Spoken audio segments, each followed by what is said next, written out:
Σε αυτό το βίντεο θα ασχοληθούμε με τα ακίνητα και μια ενδιαφέρουσα έρευνα, σε ερώτηση, πόσοι μισθοί χρειάζονται για την αγορά ενός σπιτιού 100 ταφ, μη.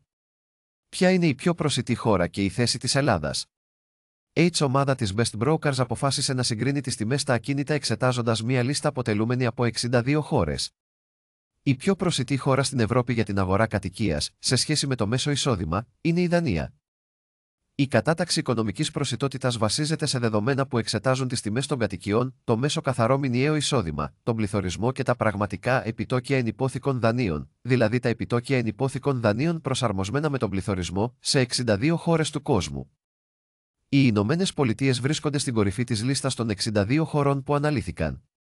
Ωστόσο, με τις τρέχουσες τιμές των ακινήτων, πολλοί Αμερικανοί αισθάνονται ότι δεν θα μπορέσουν ποτέ να αντέξουν οικονομικά την αγορά ενός σπιτιού σε ορισμένες αγορές υψηλής ζήτησης.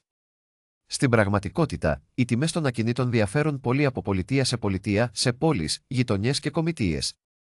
Έτσι, αν εξετάσουμε την οικονομική προσιτότητα του σπιτιού σε όρους μηνιαίου εισοδήματος, τα στοιχεία δείχνουν ότι ένα σπίτι 100 τετραγωνικών μέτρων στην Νότια Αφρική κοστίζει μόλις 71 μέσους μηνιαίους μισθούς, ενώ στη ΣΥΠΑ είναι περίπου 76 μέση μηνιαίοι μισθοί. Αυτό ισοδυναμεί με ετήσιους μισθούς περίπου 6 ετών και είναι το καλύτερο αποτέλεσμα από όλες τις χώρες που εξέτασε η έρευνα. Επιστρέφοντας στην Ευρώπη, σύμφωνα με την εν λόγω έκθεση, η Ιρλανδία και η Σουηδία είναι η δεύτερη και η τρίτη πιο προσιτή χώρα στην Ευρώπη, με 123 και 129 μισθούς αντίστοιχα, να αρκούν για την αγορά ενός σπιτιού 100 τετραγωνικών μέτρων. Αυτό ισοδυναμεί περίπου με μισθούς 10 ετών. Η κρίσιμη επισήμανση είναι πως η μέτρηση είναι καθαρά θεωρητική καθώς δεν υπολογίζονται οι δαπάνες για φαγητό, διαμονή, φροντίδα παιδιών ή οτιδήποτε άλλο μπορεί να χρειάζεται ή να θέλει ένα άτομο. Στις τελευταίες θέσεις στην Ευρώπη έρχονται η Τσεχική Δημοκρατία και η Σλοβακία. Στην τελευταία, το μέσο σπίτι 100 τετραγωνικών μέτρων κοστίζει 297 φορές τον μέσο μισθό, ο οποίος θα μπορούσε να κερδιθεί κατά τη διάρκεια σχεδόν 25 ετών.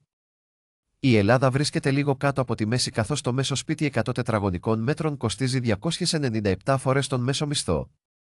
Σύμφωνα με ανάλυση της εταιρείας πώλησης εξοχικών κατοικιών Elxis at Home Greece, οι Έλληνες αγοραστές στοχεύουν στην απόκτηση ακινήτου κυρίως για επενδυτικούς λόγους.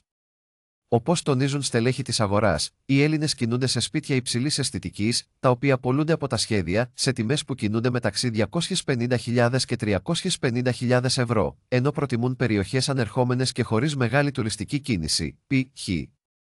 περιοχές της Κρήτης, Δυτική Ελλάδα, Κεντρική και Δυτική Ρόδος, Χίος, Σάμος, Ικαρία. Στον πάτο της κατάταξης βρίσκεται το Νεπάλ, με 684 μισθούς που απαιτούνται για την αγορά ενός σπιτιού, ενώ ακολουθείται στενά από την Τουρκία, όπου ο αριθμός είναι 631, που ισοδυναμεί με αποδοχές καθ' όλη τη διάρκεια 52,5 ετών. Επίσης, προτού κλείσουμε, η σύγκριση των επιτοκίων ενυπόθηκων δανείων σε όλο τον κόσμο είναι πραγματικά δύσκολη. Για την ανάλυση αυτή, η ομάδα της Best Brokers αποφάσισε να εξετάσει μόνο τα επιτόκια για στεγαστικά δάνεια όπου τα επιτόκια είναι σταθερά για τουλάχιστον 5 χρόνια. Φυσικά, για ορισμένες χώρες, αυτό σημαίνει σταθερά επιτόκια 10, 15 ή ακόμη και 30 ετών. Έρχονται συγκλονιστικά γεγονότα, αδελφοί. Μείνετε συντονισμένοι μαζί μας.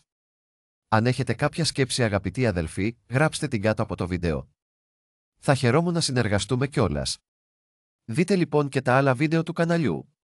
Κάντε την εγγραφή σας, εγγραφείτε και επίσης αυξήσετε την παραγωγικότητα της επιχείρησης, τους πελάτες και τα κέρδη σας μέσω της αυτοματοποίησης, της ψηφιοποίησης και της τεχνητής νοημοσύνης των εταιριών με μικρό κόστος. Τα στοιχεία μου και το email μου θα τα βρείτε κάτω από αυτό το βίντεο. Μπείτε και στις ομάδες επιχειρηματιών αλλά και εργαζομένων που έχω. Χριστός με θυμονστητό, αδελφοί. Θα τα πούμε σύντομα ζωντανά. Ο Χριστός και η Παναγιά πάντα μαζί σας. Αβραάμ.